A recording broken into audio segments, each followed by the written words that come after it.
Bismillahirrahmanirrahim. Assalamualaikum warahmatullahi wabarakatuh. Alhamdulillahirabbil alamin wa bihi nasta'in wala umuri dunya wa din wa salatu wassalamu ala asrafil anbiya'i wal mursalin wa ala alihi washabihi ajmain amma ba'du. Sebelumnya, marilah kita panjatkan puji syukur kehadirat Allah Subhanahu wa Ta'ala yang telah melimpahkan rahmat dan hidayahnya kepada kita semua, sehingga kita dapat berkumpul di sini dengan sehat walafiat. Sholawat serta salam semoga selalu tercurahkan kepada junjungan kita Nabi besar Muhammad SAW. Ibu guru dan teman-teman, pada kesempatan kali ini saya ingin coba menjelaskan sedikit mengenai pentingnya berkata jujur. Jujur merupakan cerminan sejati seorang muslim. Rasulullah SAW adalah orang yang terkenal dengan kejujurannya. Dalam kehidupan sehari-hari, beliau selalu mengedepankan kejujuran. Karena jujur adalah akhlak yang sangat baik menurut pandangan Allah. Bila kita senantiasa memelihara kejujuran dalam hidup kita, niscaya kita menjadi bagian dari orang yang beruntung, baik di dunia maupun di akhirat. Teman-teman sekalian, kita semua setuju bahwa jujur merupakan budi pekerti yang mulia. Dengan kejujuran, seseorang perlahan akan menuju kebaikan. Apabila seseorang telah jujur dan mampu menempatkan suatu kebaikan, maka ia terbimbing menuju surga. Bukankah Rasulullah SAW pernah bersabda, sesungguhnya kejujuran membimbing ke arah kebaikan dan kebaikan itu membimbing ke surga. Seseorang yang jujur maka hingga di sisi Allah ia akan menjadi orang yang jujur dan hebat.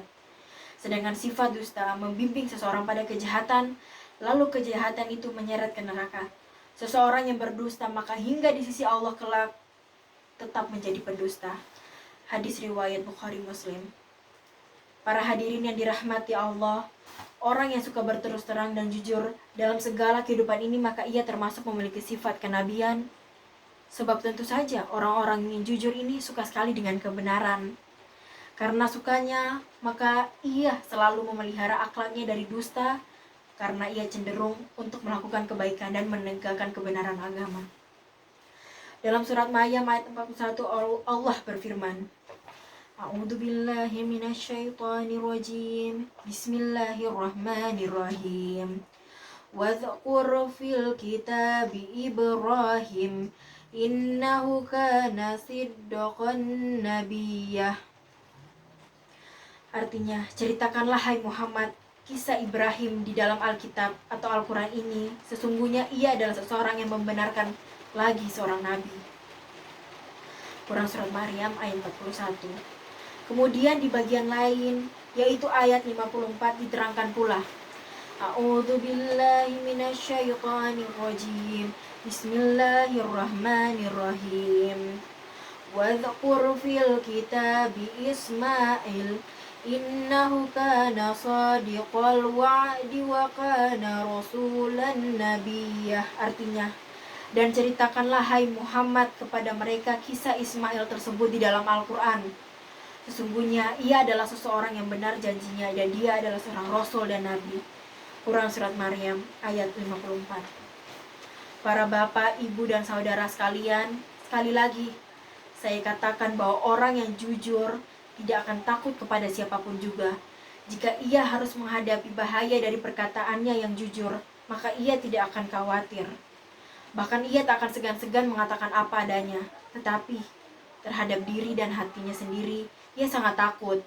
Ketakutan itulah ialah jangan-jangan ia memungkiri suara hatinya sendiri, di mana suara hati mengemukakan kebenaran. Oleh karena itu, sebagai seorang muslim hendaknya kita senantiasa berkata jujur di mana dan kapan saja. Dalam pergaulan sehari-hari, kejujuran perlu diterapkan. Marilah kita tunjukkan kepada masyarakat bahwa seorang muslim selalu memiliki akhlak mulia. Maaf bila ada salah kata atau yang menyinggung. Wabillahi walitaufiq walhidayah. Wassalamualaikum warahmatullahi wabarakatuh.